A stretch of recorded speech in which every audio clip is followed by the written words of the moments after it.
Well, we're going to get rolling on with our next guest. We're excited to have her on the program today. Her name is Susan Ascher. Susan P. Ascher is a business strategist who helps companies structure their multi-generational communication style to increase their productivity and profitability. Just ask New Jersey Biz with their article, Millennials Moment, the Future is Now. The article opens with the following, quote, if you're looking for an expert on millennials in the workplace, you might want to start with Susan Ascher, end quote. Her books include Dude, Seriously, It's Not All About You. It's a humorous rant on how communication and protocol have forever changed how we connect and interact with coworkers, friends, and family in the new millennium.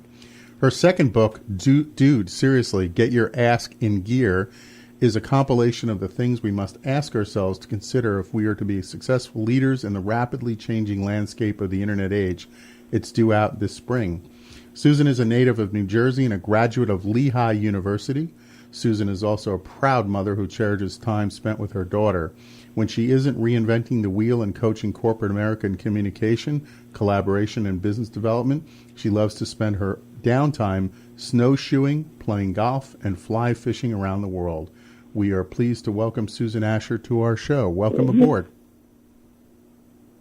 Good afternoon. Morning. Hi. How are you today? Good, Scott. How are you? Good. Well, I know you've had a challenging 24 hours with your cable provider, so I'm glad you could make it. We found a way to do it. I was fearful. I don't know what part of New Jersey you were in, but I was fearful that we might have to run an oatmeal carton with some string out to you and go that way. So, Look, yesterday was Friday the 13th, and all of the technology made that very evident to me in my life yesterday. So hopefully today is a better day. But anyway, it's nice to be on the show. Thank you for having me. My pleasure. It's got to be a good day. You know why today is a great day? Because it's Pi Day. That's right. Pi Day. I just saw that. It's Pi Day. Much better than the 13th. But anyway, yes, it's Pi Day. So yes, let's embrace that. Exactly. So when you ask most children what they want to be when they grow up, they typically say something like policeman, fireman, astronaut, doctor, or nurse, and not a business strategist. What was the moment in your life when you said, I want to be a business strategist? I'm not sure I ever said that. People seem to be calling me that because, well, don't forget, Scott, you know that I ran a recruiting firm, a contract staffing recruiting firm for many years before I entered into the field of authordom and executive coaching or business strategy. So, I think it's something that you evolve into. It's from all of the experiences that you've had, you're able to take those experiences and help other people in their businesses. And don't forget, my niche are the small and medium-sized companies as well as entrepreneurs. So, I think a guy like John Maxwell, a Sheryl Sandberg, a Jim Collins, they're very well suited to the C-level folks at a Fortune 50 company. Mm-hmm. I'm very well suited to the C-level folks or partners or managing partners in companies that are probably a little bit smaller than a Fortune 50, but yet growing and moving forward and needing to review all of the things that we need to do to stay relevant in the world today. Do you find, and I realize that maybe you haven't worked with a Fortune 50, let me interrupt and say we did when we were in the staffing business. They were all of our clients. And I do occasionally get a project from them, but when it comes to the individual person or the teams, I would say it's more or less, what I just verbalized. Okay. So I didn't mean to interrupt you. Go ahead. I'm sorry. Oh, no problem. Do you find that one of the rewards, if you will, of working with these smaller, medium-sized companies is, and forgive the term, but the instant gratification? In other words, in my work, I have found that when you're working with rather large corporations, Fortune 50s, and I've done those share in my time, that you don't necessarily get the same instant response or the same response level that you do when you're working with a smaller company where you can actually, the changes you're helping to implement are palpable. You can really see the difference. Yes, and I totally agree. And, not even so much, yes, it's instant gratification, but the larger companies are so process-driven And admittedly, on many levels, not the least of which are all of the rules and regulations and government adherences that we all have to be at least aware of, but they are keenly aware of, I think that it makes it more difficult because, as someone who started, well, first by working for someone else and then, morphed into the role of an entrepreneur many times over, you want to get things done. You see something, you see an opportunity, or you visualize something, and you want to get it done. You don't want to wait the 5-year long view. I mean, we all have a long view, don't get me wrong, but as an entrepreneur, there are many things that you have to do immediately or quickly, or you will miss the boat on the direction that your ship is taking. Agreed. So you focus a lot on leadership and communication. It seems to me, based on my observations, that all too many companies have a dearth of leadership in the executive ranks relating to this. Do you agree with this? And if so, why? I do, and I have to tell you something. I'm sick of the term leadership. I'm completely over it. People throw it around. There are so many facets of leadership and so few people who really understand, really from a simplistic standpoint, what leadership is. A leader is someone who will take you to a place that you will not go yourself. And so what does that mean? It means that a leader must provide exemplary leadership. They have to be the people that lead by example. And this is the biggest flaw that I see in companies. It's not don't do as I do as I say. It's, hey, follow me. Look at how I'm doing it. And, of course, that means that's a big responsibility to bear. Mm-hmm. And the second part of that, of the leadership component, is the fact that people, and we work on this all the time, that people don't understand the importance of communication, of keeping people in the loop, of enveloping them in what you're doing, of letting them know what's going on. And my favorite phrase, Scott, I can take good news and I can take bad news. But what I can't take is no news. And this is a problem everywhere in business. People think if they don't talk about it, it will go away or the problem will solve itself. It's not so. So communication, and then beyond communication, when we look at that term, the communication styles of the new millennium. And you know what they are. They're from picking up the phone, which is what dinosaurs do. Just kidding. Picking up the phone all the way down to texting. And so, but in order to, and I talk about it in my second book, in order to be successful in the world today as a leader, you have to be able to do everything. It's a myriad of communication styles, and then you have to vet those styles according to the group that you're leading. Because if you're working with millennials, their way of talking is by text. And if you're working with a traditionalist or a baby boomer, many times they want to have a phone call. So we have to be able to do, as great leaders today, we have to be able to do all those things, and being able to do all those things is what it means to stay and be relevant.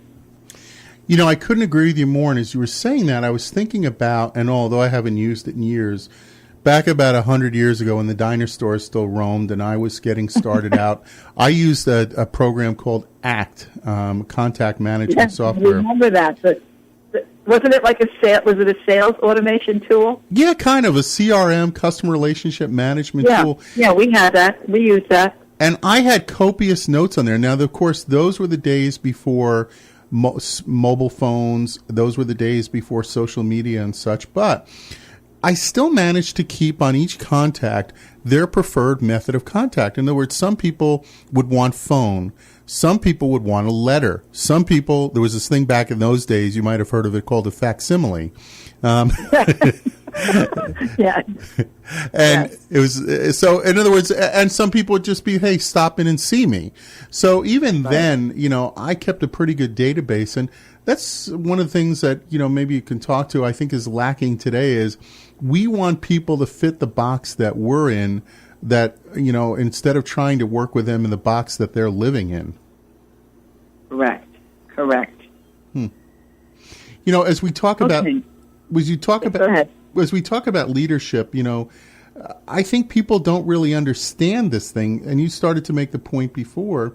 They don't really understand this thing called leadership. They make the mistake of with it being like a manager, being a good manager. And there is a difference between being a good manager and a great leader. Yes? Yes, there is. And it's interesting. I just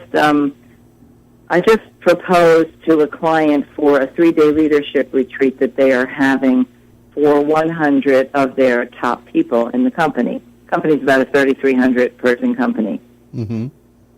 And so we want to focus on customer service, and we want to focus on communication, and we want to focus on respect, and I get that all the time, which is, of course, part of communication. And then we want to focus on leadership. But, leadership, Scott, means so many different things to so many different people. And when they provided me with the link or the copy to what was done in prior years, I was astounded at the canned information that the person who had given this particular seminar or this leadership retreat, I was astounded at all of the canned materials, and I was more astounded about the fact that it was somewhere around 55 pages of what would have then been a PowerPoint, because I had printed it out to look at it. And basically it was talking at people and telling them what all these different things are. So if we're going to build and develop leaders, we have to work with them. We have to put them in what-if situations. We have to do exercises with them. We have to, in a real day, in a real time, in a company, we have to allow for them, and this is the biggest problem in corporate America. I don't know what goes on globally so much, but in corporate America is people are afraid to make mistakes. So they would rather take a piece of canned information or just talk at their employees and tell them what the definition of something is, as opposed to letting them really get in the thick of it and then working with them to understand the kinds of things that they have to do and change to become leaders. So actually, sort of like on-the-job leadership, not just reading from books and things like that. That's very important. Don't get me wrong. I do a great deal of reading.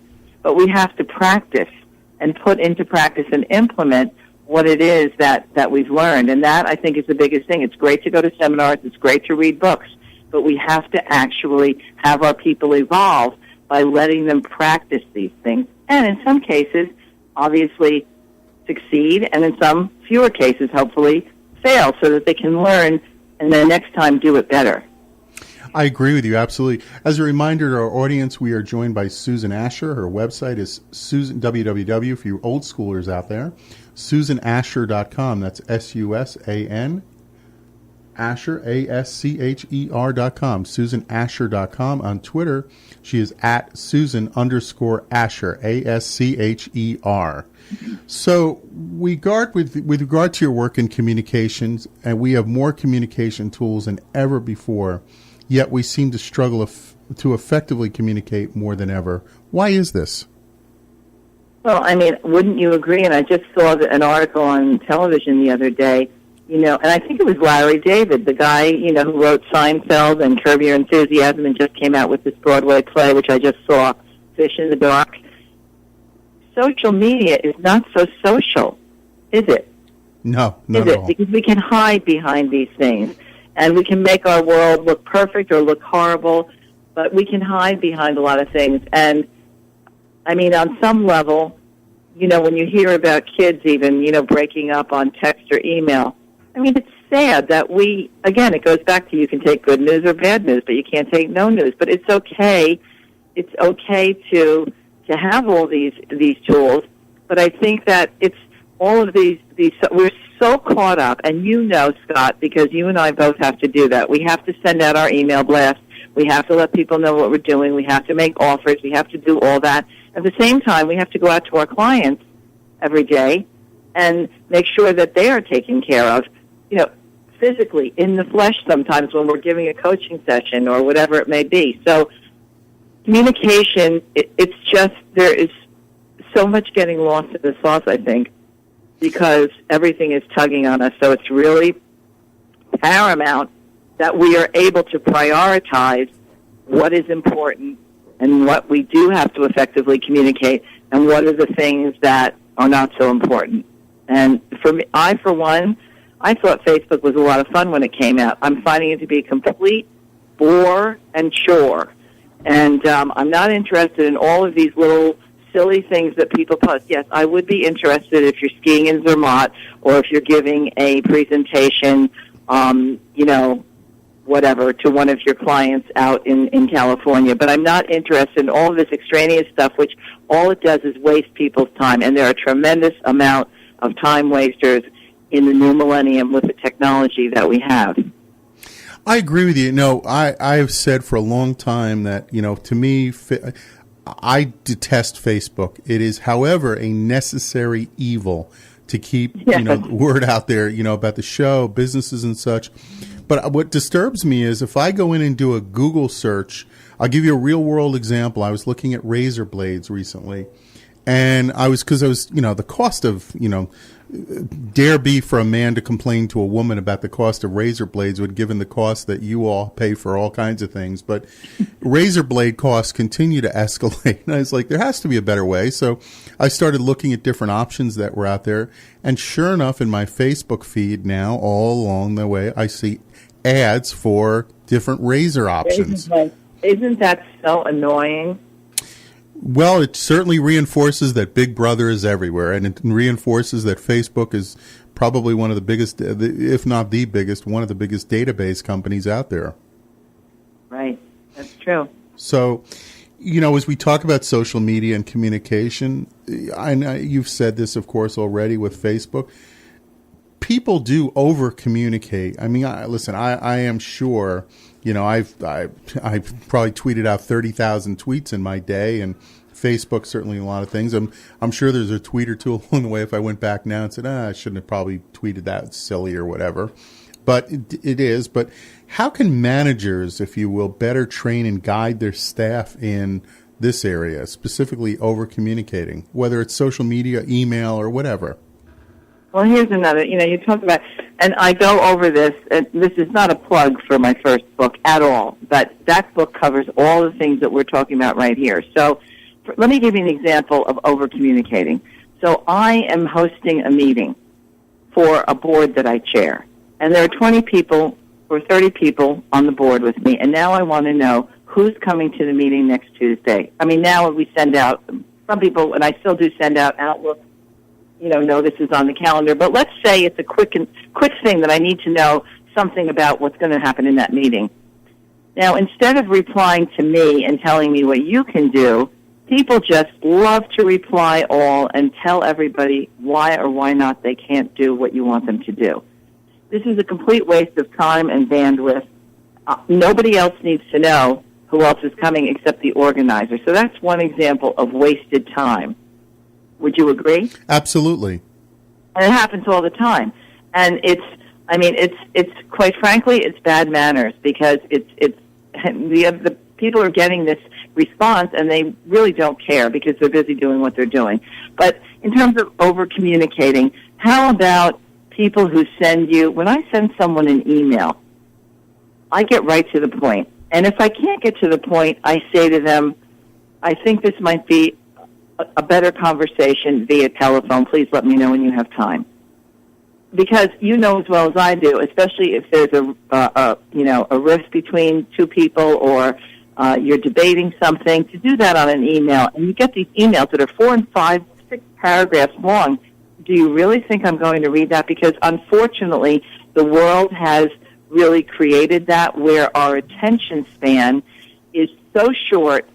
People kid around and say they have ADD, but now we know that we have to have videos on our websites or pictures of things because that's what people respond to. And to be quite honest, and I'm going to say it, and if I offend people, I'm sorry, but it's the dumbing down of how we communicate, which is why people today, many, not all, many people are lacking in their vocabulary.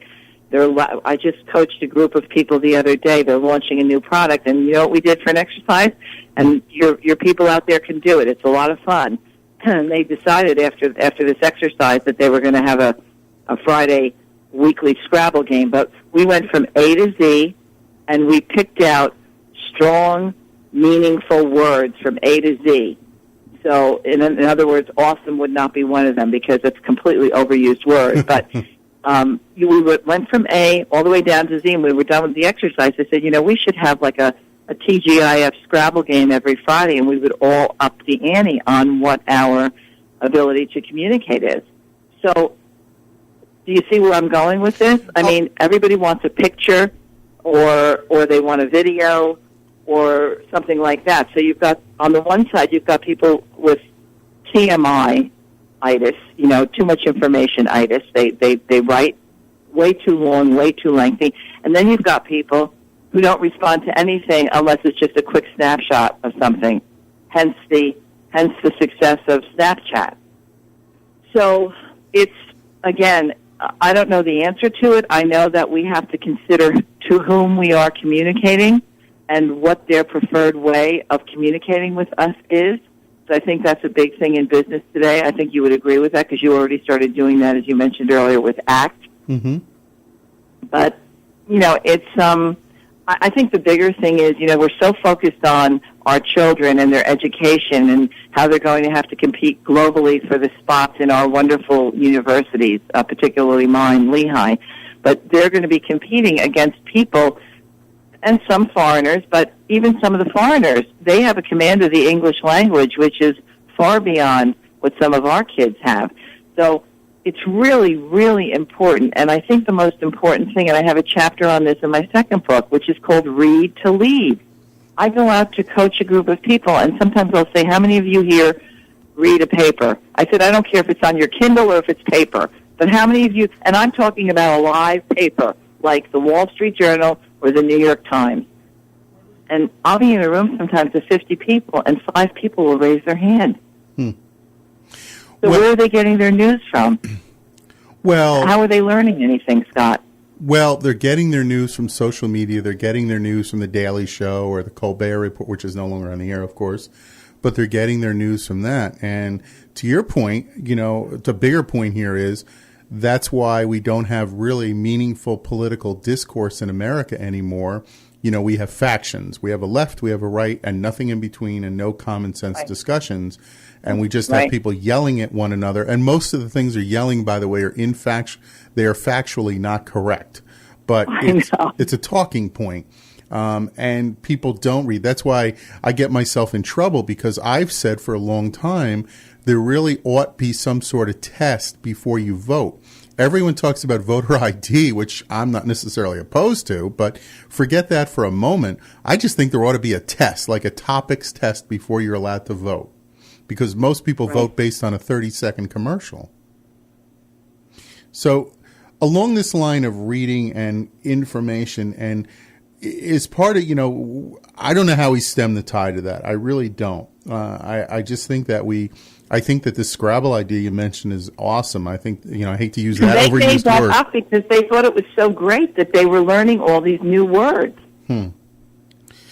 Well, and for a while there, by the way, there is a side to social media that kind of reinforced that for a while. There was a game, and I remember I played it with my son for a while when he was in college, Words with Friends, and he was on his iPhone, I was on mine, and it was Scrabble, basically online Scrabble for all intents and purposes. I know people who still do that. Yep.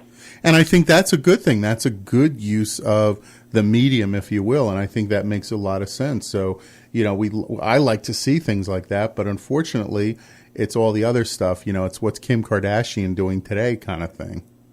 Right, and that's what they consider, not they, I shouldn't say that, but whoever some of these folks are who aren't aware of things that they, and I say to people, looking at these kinds of things, this is what pops up on their news feed, and it's not really news. It's not going to help you. And as you asked me about how do you become a business strategist, well, when I'm coaching somebody in how to develop business, I'll say to them, besides knowing how to open a conversation or have small talk and learn how to be likable, because I'm telling you now, I don't care if you're the best accountant. I don't care if you're the best lawyer or radio announcer or whatever it is. If you're not likable, people are not going to be interested in doing business with you.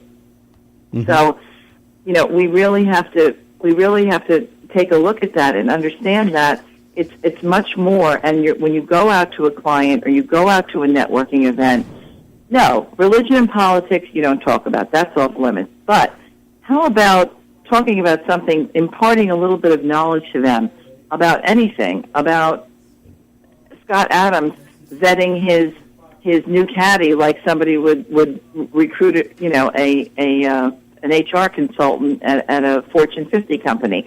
So how about being able to impart that kind of information to your client so that you actually appear to know something and you are the type of person that they can learn something from? Because I don't know about you, Scott, but I don't really always want to be the smartest person in the room.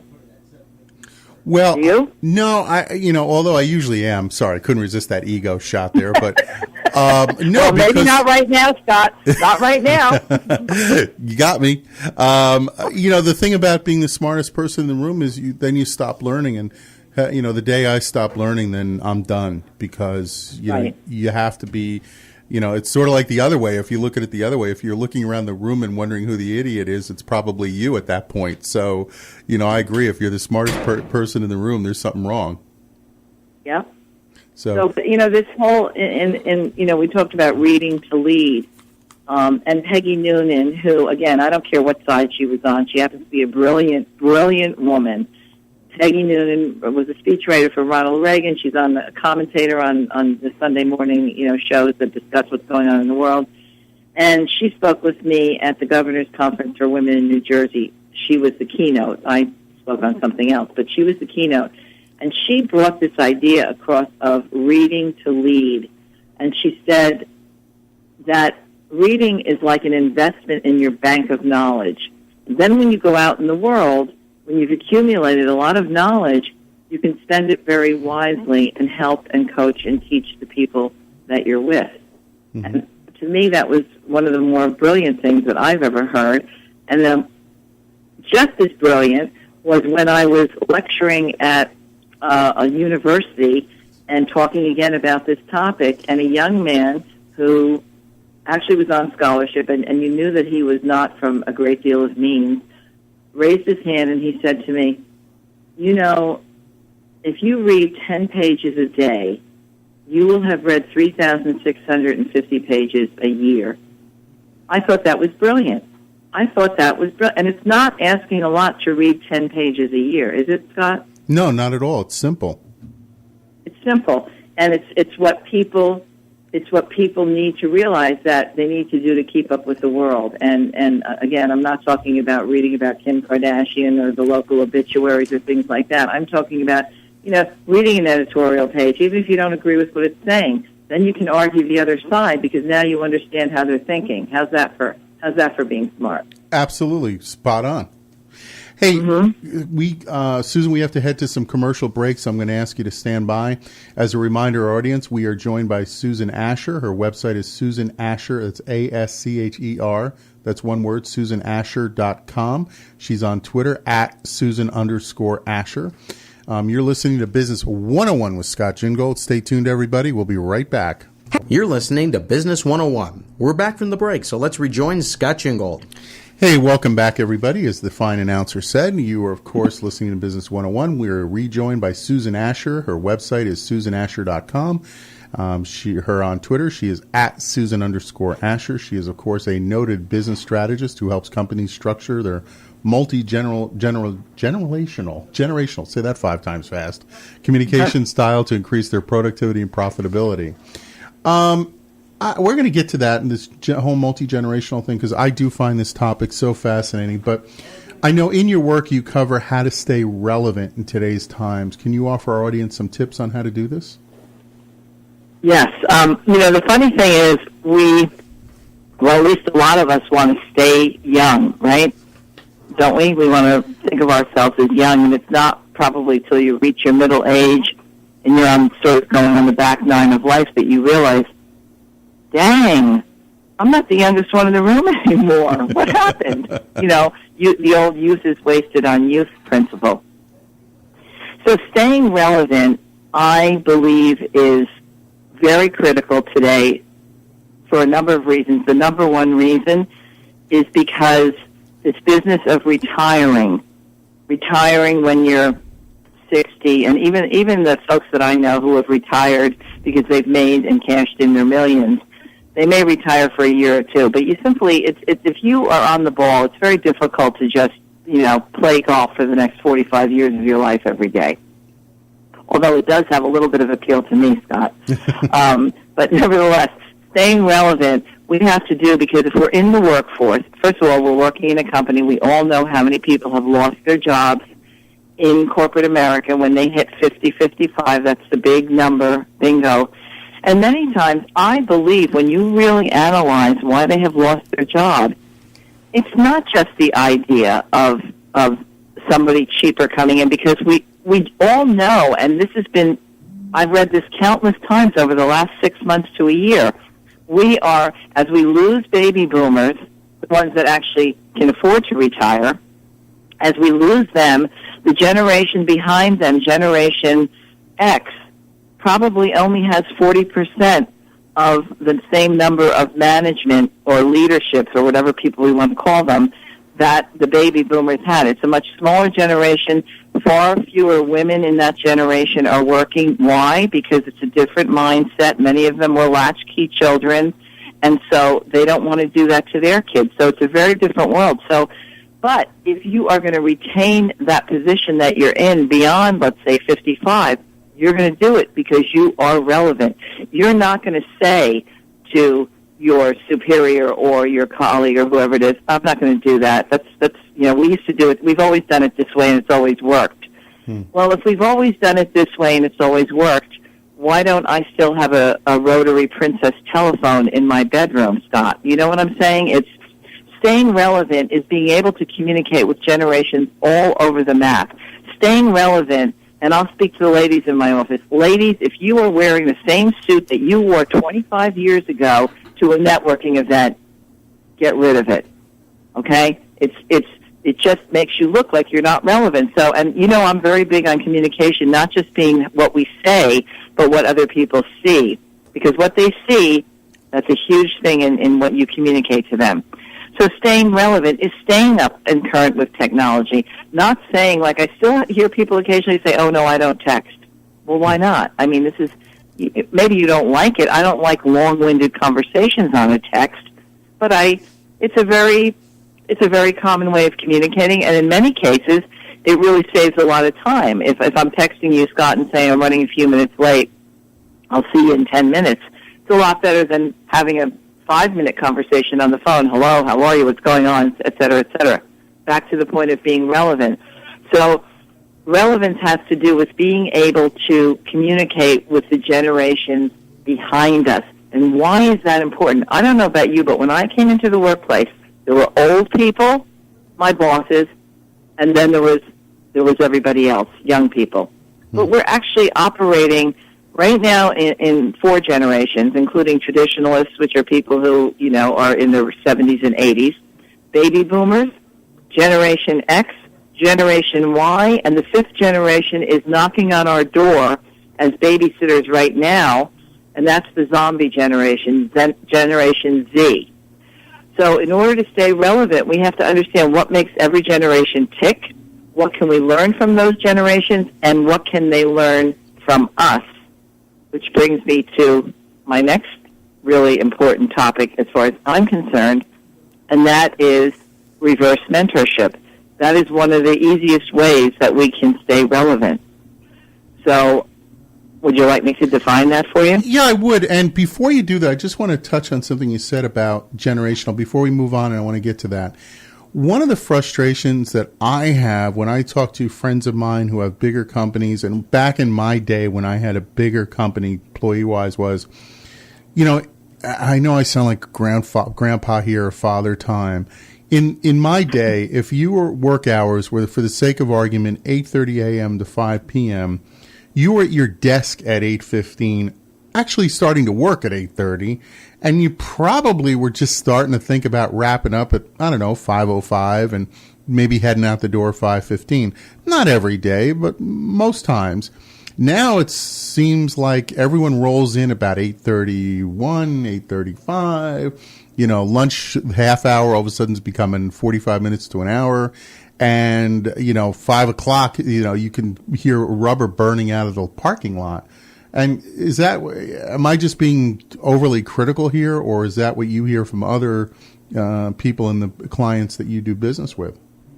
Well, you do hear some of that, but I also want to say, with respect to that, and with respect to the employee, part of the problem with us not having enough time is that we have become internet ninjas. So someone texts us or emails us, we have to call them back right away. Now, what I mean by that is, back in the day when we only had a telephone, my rule of thumb was that obviously, if certainly anybody really important, like a client or anything that had to take place or making a sale or anything, I called them back right away. And that's pretty much my modus operandi because it works. And that way I'm not confused with, did I do that or didn't I do it?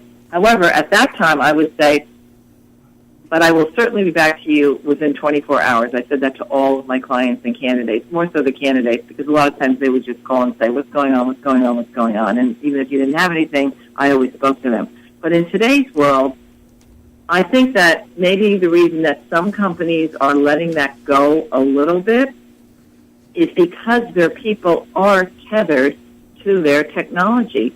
And unfortunately, the lines are very, very blurred from the boss, leadership, management perspective, meaning that they feel that they can contact these people anytime, 24/7, 7 days a week. So maybe that this business of coming in a little bit late or leaving exactly on time or taking a longer lunch is an outgrowth of the fact that these people are tied to their technology in ways that we never were in the past. I don't know. Can you see my absolutely. thoughts on this? I totally do. All right, let's move ahead. Let's talk about, because I don't want to miss this topic, reverse mentoring. Talk to us about that. What exactly is it, and how does it benefit us? Okay, so let me give you a little background on reverse mentorship. Jack Welch, back in around 1994, and he's one of my business icons because he was a visionary. He was always ahead of the game. He ran a fabulous company, and his people loved him. So he decided, when the Internet age dawned upon us somewhere around 93, 94, and he decided that he needed his top executives to gain traction as quickly as possible and understand how the computer was going to affect their business and how they were going to use it as a tool. So he summoned his 500 top people, and he said to them, every single one of you, I want you to go out and find a 20-something who can bring you into the Internet age. It's not going away. It's happening, and it's happening to us. And these kids are going to be able to lead us into that age.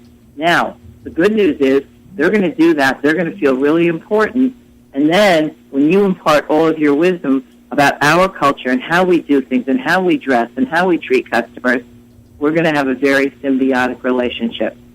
So reverse mentorship is when a younger person mentors an older person, many times, not just in technology. It might be in pop culture, what's going on in that venue, but certainly in technology. And the same thing, so it's from the bottom up as well as from the top down, where a senior executive is a reverse mentor to somebody coming in the company who's new and showing them the ropes of how they can be successful working in the culture, that they've selected to be in. So, it's interesting because I look back at that and I have a story to tell of a guy who worked for me, Jack Sellers, and I adored Jack. He was funny. He kept me laughing. He was a great salesman and everything else. And one day he just burst into my office. It was probably 93, and he said, Sue, I am so excited. Our client just told me that they're using email, and I think we got to get email. And I said to him, what the heck is email? And he said, well, we have to get on the computer, and we have to get a domain, and we have to do this. And, my head was spinning. I said, a domain? I have a house, and I have an office. What do I need? What are you talking about, a domain? I could not visualize what he was telling me. I couldn't visualize what this Internet was, and I couldn't for the life of me understand why what he was telling me is that we would all eventually have all of our own computers, each one of us, and all of the paper files that were sitting next to us in these floating boats, these wheelies that we had, would be on a computer, and we would never have to worry about another piece of paper. Jack was my reverse mentor. Without Jack, we were one of the first ones. We picked our domain at the time. We picked the way that we sent emails, and Jack helped me with all of that.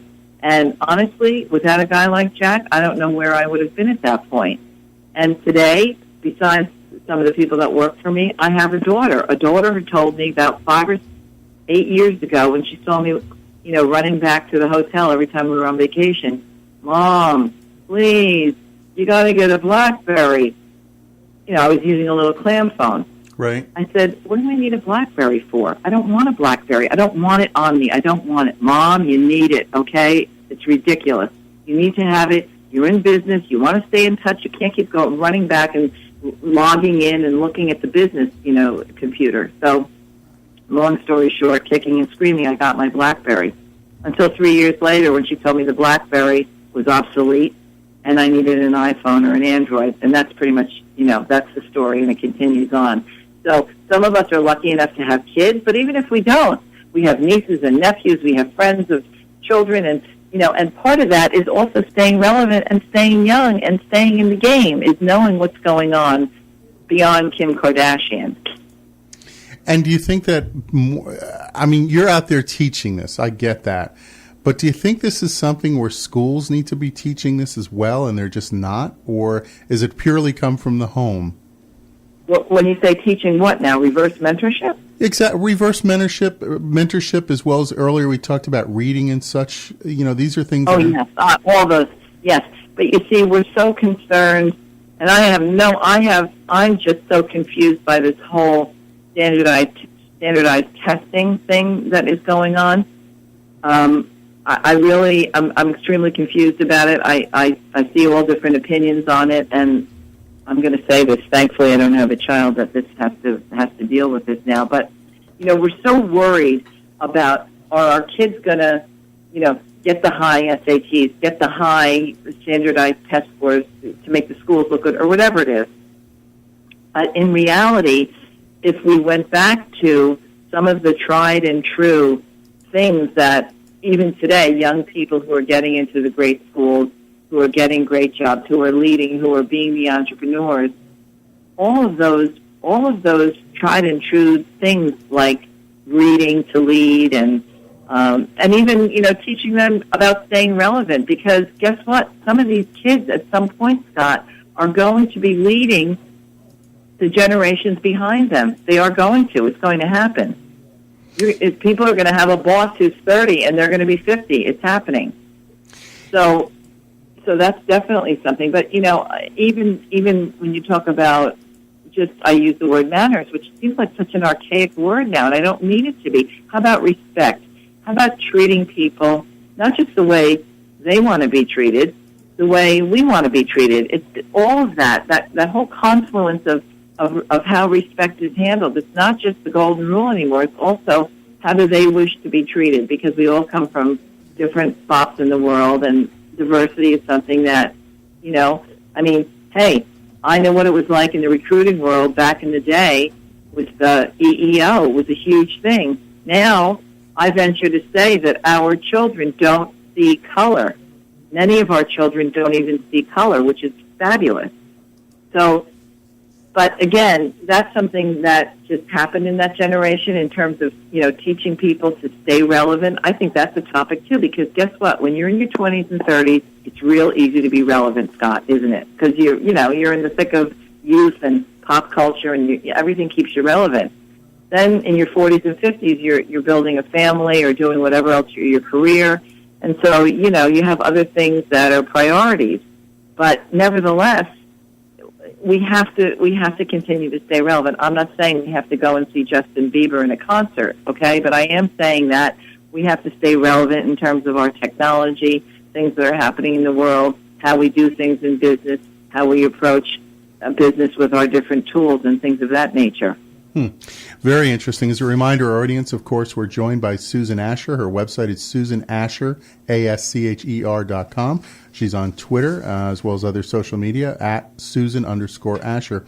Susan, unfortunately, we're going to be running out of time. I want to get to your books, though. First of all, where can we buy your books? The book can be bought on Amazon, Amazon.com, and there's also a Kindle version of both books there. And it can also be found on the Nook at Barnes & Noble. Okay. And what inspired you to write the books? I mean, I know you use humor, which I think is amazing and a great way to do it. But what inspired you to write the book? I got tired of people walking into me when I was leaving a restaurant, when they were coming in and I was going out. I got tired of people saying, no problem, instead of you're welcome. I got tired of people writing to me on the internet like slackers. I just got tired of the lack of the modicum of decorum, like just a modicum, not that you have to be Queen Elizabeth, but can you just have respect for someone and what that does to differentiate you in the world. That's the key, Scott. And the second one is largely because, hey, I am a baby boomer. I do want to stay relevant. What do I have to do to stay in the game? This coming Wednesday, the 18th, in Livingston, New Jersey, Sobel & Company is having a panel of millennials. One is a journalist from NJ Biz. One is the founder of Frugal, Proogal, Jason Vitug, and the other is Steve Bianco, the founder of 42 Holdings and an up-and-coming author. And it's going to be me facilitating questions so that we understand the millennial generation and how impactful they are and what their value system is. So that's another, I want to stay in the game. I love younger people. My mother always said, we have to have younger friends because when we get old, our older friends die. Wasn't that a funny thing? But she was right. So I need younger friends, though, not so much for that reason. I need them because they need to lead me where I'm going to be needing to go while I'm still in the game of life and business. I think that's excellent. In my case, I need younger people around, so when I'm older than I am now, they can take me to the park. But that's another story. Stop it. Stop. So, anyway. Well, just whatever. I'll just say that. I'll leave it at that. We talked about at the part of your intro what you like to do when you're not working, snowshoeing, golf, and other things. What's one thing that would surprise people to know about you that's not part of your bio? Oh, boy, that my first language was German. What would surprise them about me? That I'm a very active volunteer with anything that has to do with women and children. I chair 2 major golf tournaments, one for Play for Pink and one for children Children Don't Play, but where we raise money for scholarships for the YMCA. That's a good question. I'm just, what would they know? What would they not know about me? Well, just surprised about, snowshoeing. When I read you were snowshoeing, I don't exactly have many guests that do snowshoeing, so that surprised me. So. It's such great exercise. It really is, and it's so beautiful and just very cathartic for the I soul believe and in the brain. But I think people would be, a lot of people are surprised that from the time I get up in the morning until the time I put my head on the pillow, which is usually somewhere around 5:30, and then again somewhere around 10:30, I am shocked there isn't. I always make time for people, but I spend my time very wisely, and my life has a purpose, and it's my family, it's my business, it's all of my clients, it's all of my wonderful friends, and I'm the quintessential social butterfly. I think that's what a lot of people don't know about me. Well, that's a great way to end this segment. And by the way, I agree on exercise. I know this morning the first thing is I took a good jog to the coffee machine, so I appreciate what you're saying there. That's very good. Susan, it's been a privilege and an honor to have you on our show today. Unfortunately, we're out of time, but thanks so much for making the time on a Saturday. I know we had to reschedule you for this one because of a technical problem we had on our end, and I truly appreciate you making the time to be here today with us. Thank you so much. Thank you, Scott. It was great. A lot of fun. Thanks so much. You have a great weekend. You as well. Hey, everybody. Okay, thank you. Bye-bye. Bye. Of course, that was Susan Ascher. Her website is Susan Ascher, ASCHER.com. Twitter, she's at Susan_Ascher. I also want to thank our guest in the first hour.